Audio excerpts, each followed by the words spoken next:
বিয়ে করতে গেলে শালা শালি থাকলে এক ডিস্টার্ব, মানে পার্টি স্প্রে মাইরা চেহারায় মেকআপ করে দেয়। আর এদিকে বরের থেকে কোলদারের ভাব বেশি, কুলি করার স্টাইল দেখে সবাই অবাক। আসসালামু আলাইকুম, কি অবস্থা সবার, কেমন আছেন? আশা করি অনেক অনেক ভালো আছেন। আলহামদুলিল্লাহ আমরা অনেক ভালো আছি। তো আজকে আমাদের আব্দুল্লাহ বাস্তার বিয়ে।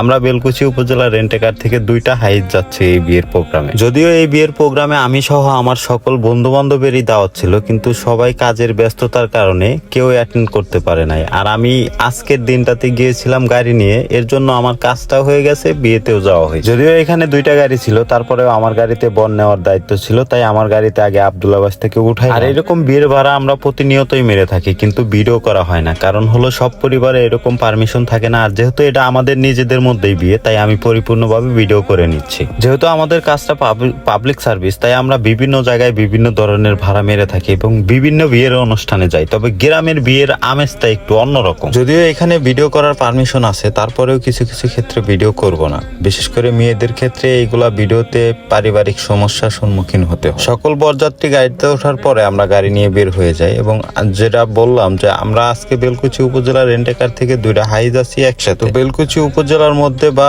উপজেলার বাহিরে যারা আছেন, গাড়ি ভাড়া করতে চাচ্ছেন, তারা অবশ্যই আমাদের ফেসবুক পেজে অথবা আমাদের কন্ট্যাক্ট নাম্বারে যোগাযোগ করে আপনার প্রয়োজন অনুযায়ী যে কোনো গাড়ি ভাড়া করতে পারেন আমাদের থেকে। Sirajganj, Chainabad 3, Sheikh Russel park, heart point সহ ইনায়তপুর, বেরিবাদ, ইনায়তপুর, খাজাই, ইউনুসালী সহ বিভিন্ন পর্যটন এরিয়া রয়েছে। এত পর্যটন এরিয়া থাকা সত্ত্বেও ইকোনমিক জোনের মধ্যে গড়ে ওঠা নতুন ব্রিজ থেকে যমুনা সেতু ভালোভাবে দেখা যায় এবং বিদ্যুৎ টাওয়ারটা সুন্দরভাবে উপভোগ করা যায়, যার কারণে পর্যটকদের কাছে এই ব্রিজটাও এখন নতুন একটা পর্যটন স্থান হয়ে উঠেছে। আমি যেহেতু গাড়ির ডান পাশে রয়েছি, তাই যমুনা সেতু এবং বিদ্যুৎ টাওয়ারটা ভালোভাবে ভিডিও করতে পারতেছি না, কিন্তু ডান পাশের যে ভিউটা সূর্য অস্ত যাওয়ার, এই ভিউটা আপনারা অবশ্যই দেখতে পারতেছেন যে অসাধারণ একটা দৃশ্য উপভোগ করা যাবে এই ব্রিজ থেকে। আর এই স্থানে যেহেতু অনেক কোম্পানির বিভিন্ন প্রকল্পের কাজ চলতেছে, এর জন্য রাস্তাঘাটের অবস্থা খুব একটা ভালো না, আর চেনারও উপায় নাই, যার কারণে বিয়ে বাড়ি থেকে আমাদেরকে আইগা নেওয়ার জন্য 2জন বাইকার এসেছে। যদিও গাড়ি বিয়ে বাড়ি পর্যন্ত যাবে না, তারপরেও যতটুকু সম্ভব আমরা আগানোর চেষ্টা করতেছি, তারপরে গিয়ে দেখা যাবে যে কি অবস্থা। তবে খুব তাড়াতাড়ি আমাদের গাড়ি স্টপ হয়ে যাবে, এর বাইরে গাড়ি যাবে না, কারণ সামনের রাস্তাতে বালু আছে। আর সাধারণ মানুষের মধ্যে একটা দ্বিধা থাকে যে এখান দিয়ে ট্রাক যায়, তাহলে আপনাদের গাড়ি কেন যাবে না? আসলে ট্রাকের গিয়ার আর এই গাড়ির গিয়ার সেম না, আর এরকম অবস্থাতে অনেক সমস্যার সম্মুখীন হয়, যাতে গাড়িও আটকে যাওয়ার সম্ভাবনা থাকে। মাজদা গাড়ির হাতে এটা হবো না।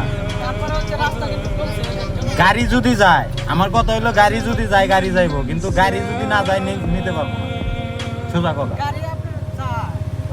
সর্বশেষ রাস্তার পরিস্থিতি ওইরকমই, এর সামনে আর গাড়ি যাবে না, এখানে গাড়ি আমরা রেখে যাব। আর ক্যামেরায় যা দেখতেছেন এটা হলো বিদ্যুৎ টাওয়ার, যেটা যমুনা সেতুর পাশেই অবস্থিত। গাড়ি এখান থেকে সোজা আমরা বিয়ে বাড়ি চলে যাই, মাঝখানে আর কোনো ভিডিও করি না, ডাইরেক্ট বিয়ে বাড়িতে গিয়ে ভিডিও করি।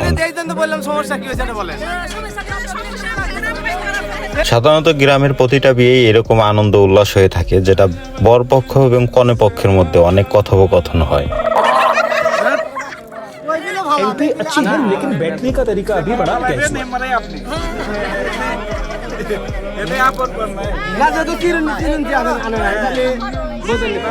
এখানে আরো একটা বিষয় থাকে, হলো যে আজকে যে বিয়ে করতেছে সেই বরের থেকে তার যে ভগ্নিপতি বা বিয়েতে কোলদাইরা হিসাবে আসছে, তাদের প্রায়োরিটিটা আরো বেশি।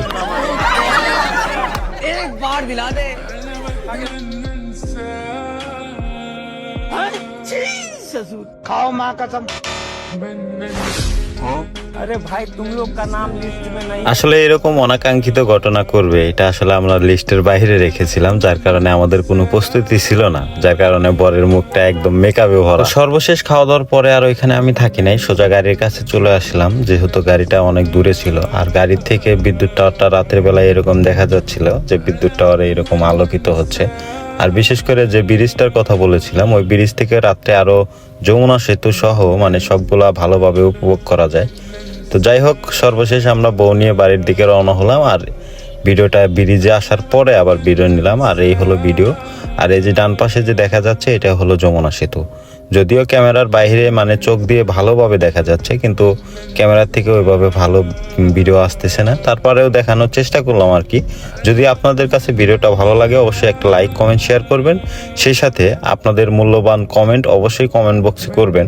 আর বিশেষ করে আপনারা কি ধরনের ভিডিও চান তাও কমেন্ট করবেন, যাতে পরবর্তী ভিডিও সেই কমেন্টের উপরে ভিত্তি করে তৈরি করতে পারি। আর ভিডিও শেষ করতে করতে আরো একটা কথা বলে রাখি যে আমাদের বেলকুচি উপজেলা রেন্টেকার ফেসবুক পেজে যদি আপনি নতুন হয়ে থাকেন অবশ্যই আমাদের পেজটি ফলো করে রাখবেন। সেই সাথে আপনাদের প্রয়োজন অনুযায়ী যে কোনো গাড়ি ভাড়া করতে পারবেন আমাদের ফেসবুক পেজ থেকে, অথবা ফেসবুকে দেওয়া কন্ট্যাক্ট নাম্বার। অথবা আপনারা যদি কারো গাড়ি নিয়ে কোথাও ঘুরতে যান বা ঘুরতে গেছেন এরকম পরিচিত কেউ থাকে, তাও তাদের নাম কমেন্ট বক্সে করে রাখবেন যে আপনার পরিচিত অমুক ড্রাইভার আছে। তাহলে আমাদের বুঝতে সুবিধা হবে এবং পরবর্তী টাইমে আপনারা গাড়ি ভাড়া করলে তাকে পাঠানোর চেষ্টা করবো ইনশাআল্লাহ। সর্বশেষ একটাই কথা, আপনাদের দোয়া এবং ভালোবাসা ও সাপোর্ট আশা করছি। সেই সাথে আপনাদের ভালোবাসা এবং সাপোর্ট ছাড়া আগানো সম্ভব না, তাই আপনারা অবশ্যই আমাদেরকে সাপোর্ট করবেন এবং ফেসবুক থেকে দেখে থাকলে ফেসবুক পেজটি ফলো করে রাখবেন এবং ইউটিউব থেকে দেখে থাকলে অবশ্যই ইউটিউবটা সাবস্ক্রাইব করে রাখবেন। আর বিশেষ করে আপনাদের মূল্যবান কমেন্ট আমরা আগ্রহী হই, এই জন্য আপনারা আপনাদের মূল্যবান কমেন্ট অবশ্যই কমেন্ট বক্সে করে রাখবেন। আমরা সেই কমেন্টের উপরে ভিত্তি করে পরবর্তী ভিডিও তৈরি করার চেষ্টা করব ইনশাআল্লাহ। আর এটা হলো বিদ্যুৎ টাওয়ার, যেটা আমাদের যমুনা সেতুর ঠিক পশ্চিম পাড়েই অবস্থিত। তো আজকের ভিডিও এখানেই শেষ করছি। সবাই ভালো থাকবেন, সুস্থ থাকবেন। আল্লাহ হাফেজ।